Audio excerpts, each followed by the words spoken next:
Amal itu ada dua, Bu. Amal kebaikan, amal keburukan. Masuklah kita dikubur. Ketika kita dikubur, nangislah orang. Tapi dia injak-injak kita itu. Nangis tapi dia injak-injak kita. Dia injak-injak tanahnya. Tapi dia injak-injaknya kita. Ada kesalahan kita, dia pikir dia masuk ke liang kubur. Tidak, yang tempat kita itu bukan kubur. Namanya liang lahat. Ibu pernah lihat kan orang diantar jenazah dimasukkan ke kuburan? Itu ada kubur dulu, tanahnya yang seperti ini. Sudah itu digali samping. Yang pas-pas dengan ukuran badan kita. Sudah itu, Bu, dikasih kayu. Ya, nah, di sini digali, cek. Sudah itu dimasukkan begini, ada penghalangnya. Itu tempat kita. Sudah, baliklah semua orang. Kata Nabi, putus semua amal-amal. Tidak bisa lagi kau sholat, tidak bisa semuanya. 3 aja yang bisa mengalir terus-menerus. 1, anak yang soleh dan soleha. Ibu-ibu, saya tanya, bisa enggak anaknya ibu jadi dokter, enggak pernah kuliah fakultas kedokteran? Bisa enggak, Pak? Tidak mungkin. Bisa enggak anaknya ibu jadi anggota DPR, enggak pernah nyalek? Tidak mungkin. Ya kan? Bisa enggak anaknya ibu jadi tentara, polisi, enggak pernah daftar tentara, polisi? Tidak mungkin. Tapi bisa enggak anaknya ibu soleh dan soleha meskipun enggak sekolah? Bisa. Maknanya, Allah lebih mudahkan anak kita jadi soleh dan soleha daripada jadi pejabat.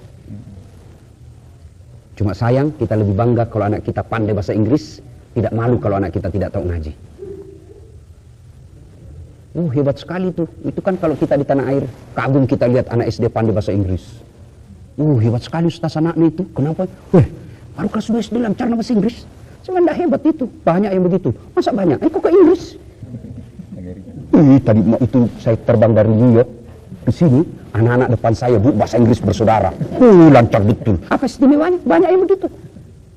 Yang istimewa itu, Bu, sholat subuh dingin, bunyi gerbang pintu kita intip anak kita pergi ke masjid sholat jamaah. Itu yang istimewa. Sholat tahajud, hadir dia. Itu yang istimewa. Profesor anak kita, kaya, populer, selebriti, tidak ada sholat, tidak ada gunanya, Ibu, kalau sudah dalam kubur. Coba lihat anak-anak kita sekarang kalau pergi ziarah kubur. Coba lihat. Dia baca doa. Enggak, update status. OTW ziarah kubur. Dia enggak baca doa tuh. Jangankan anak, ibu sendiri banyak saya lihat. Ibu, serba hitam, kudungnya hitam, tasnya hitam, roknya hitam, bajunya hitam, payungnya hitam. Datang selesai lebaran. Dia baca doa, bukan. Imam yang disuruh. Pak Imam, bukan imam. Ada yang penjaga-jaga kubur itu. Bacakan doa. Yang baca kubur tidak tahu bahasa Arab, ibu dia juga tidak tahu bahasa Arab. Dia bacalah doa. Ini yang disuruh baca doa. Allahumma ghfirli, ini di belakang, amin. Wali walidayya, amin. Warhamhuma kama rabbayani shaghira, amin. Kasihannya ibu, dia kira ibunya didoakan padahal ibunya nih Pak Imam ya, Pak yang baca doa. Apa artinya itu? Allahumma ghfirli, ya Allah ampuni dosaku. Siapaku yang baca doa? Ibu bilang, amin. Padahal doa ini dikabulkan. Kedua orang tuaku, amin. Orang tua ini. Maka ini karena kita tidak tahu agama. Maka ibu-ibu, anak mesti diwariskan agama. Dan agama, kalau di tempat seperti ini, sangat sulit anak-anak kita belajar di rumah. Itulah pentingnya ada masjid. Ini yang ceramah, kalau Ustadz mau mutakhir, memang orang pondok. Kalau saya, Bu, ibu sebut deh Ustadz-Ustadz kondang di Indonesia. Sebut. Semua dari pondok dan Timur Tengah. Saya SD SMP di kampung, SMA kelas fisika, kuliah sospol, S2 PR, S3 komunikasi, ngajar sekarang jurusan komunikasi, Universitas Hasanuddin. Di mana saya belajar agama? Masjid. Di masjid. Saya baru sadar kira-kira 3 tahun terakhir. Oh, begini cara Allah memelihara saya. Kenapa, Ibu? Saya selalu dekat dengan masjid rumah saya, Bu. Bukan saya ya, Allah yang memang mengantarkan saya selalu dapat rumah dekat masjid. Di kampung saya, rumah saya tidak jauh dari masjid. Mungkin 300 meter. Hijrah saya ke Makassar, pertama tinggal di Yosudarso. Dekat dari masjid Jalan Dakwah. Ada masjid di situ. Pindah saya dari Jalan Dakwah, Yosudarso, pindah ke Jalan Harimau. 9 tahun saya ngontrak di situ. Lebih dekat lagi, Bu. Tidak sampai kira-kira 20 meter. Gunung-gunung saja saya sampai. Saya pindah lagi di Baeng-Baeng, ada lagi masjid dekat lagi dari rumah, tempat saya ngontrak. Ya, Babu Jannah namanya. Pindah lagi ke Setok Dopuli, itu di Jalan Cemara, dekat lagi dengan masjid. Ada itu masjid di Perumnas Setok Dopuli, dekat lagi saya. Malah saya jadi ketua remaja masjid di situ. Pindah lagi saya ke Tok Dopuli, ada lagi masjid. Saya ngontrak di situ, ada lagi masjid di belakangnya. Nah, saya pindah ke Hertasni, sekarang tempat saya. Tidak ada masjid, saya bikin masjid depannya. Jadi ibu, kalau beli rumah di Jakarta, beli rumah di Surabaya, di kampung ibu, untuk anak, beli rumah yang dekat dengan masjid. Kita kadang-kala beli rumah, kita pergi ke pameran perumahan 10 menit dari bandara. Tiap hari kau mau ke bandara? Hah? 5 menit dari mall. Memangnya kau tiap hari mau ke mall? Hah? 10 menit dari rumah sakit. Doa supaya ibu tidak masuk rumah sakit. Yang ibu cari 10 menit dari masjid. Kenapa? Kalau ibu dekat dengan masjid rumahnya, insya Allah anaknya main di masjid. Anak main di masjid. Kalau ibu dekat dengan masjid, minimal ibu jadi pengurus majelis taklim. Kalau bapak dekat dengan masjid, insya Allah bapak jadi pengurus masjid. Dan kalau sudah jadi pengurus masjid, tidak mungkin Allah tidak kasih hidayah. Tidak mungkin. Ibu ajak ngurus rumah saya bahagia. Saya pergi umroh, ibu urus rumah saya pasti sangat bahagia. Pulang saya umroh, saya kasih oleh-oleh bu. Kalau perlu oleh-oleh yang paling baik saya kasih. Ini manusia, ngurus rumahnya kita senang. Apalagi Allah. Rumah Allah di muka bumi ini salah satu masjid. Jadi kalau orang ngurus masjid, tidak mungkin Allah sengsarakan hidupnya. Kalaupun ada masalah dalam hidupnya, masalah itu membuat dia dekat dengan Allah. Nah sekarang, ibu punya ikhtiar untuk mengadakan masjid. Jangan pikir setan menyerah. Oh tidak, oh dia lihat berbahaya ini ibu ini, bisa masuk surga ini. Maka dia hasut kita. Mulai dari sangka buruk. Bisa lah gunakan ini uang. Nah itu sangka itu. Sangka buruk, setan masuk di situ. Yang pegang uang, setan juga masuk. Ambil aja. Ambil, itu kan ada hakmu sebagai amil. Itu setan masuk. Jangan pikir kalau kita mau berbuat baik setan paling sibuk. Dia tidak bakal dia biarkan kita. Maka kumpul-kumpul seperti itu setan juga panik dia. Aduh ada lagi si dasar ini. Ini setan. Andai saja ibu lihat ini, oh dia kepanasan dia di sini. Kenapa tidak dilihat? Karena kalau ibu lihat lari kita semua.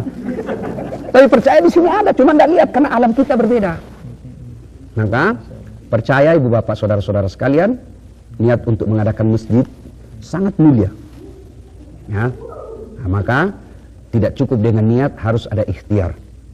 Percaya deh bu, tidak ada orang yang susah hidupnya kalau dia bangun masjid. Saya sudah buktikan banyak orang. Untuk mancing kekayaan itu, semakin besar ikan yang kita mau, harus umpannya juga harus besar.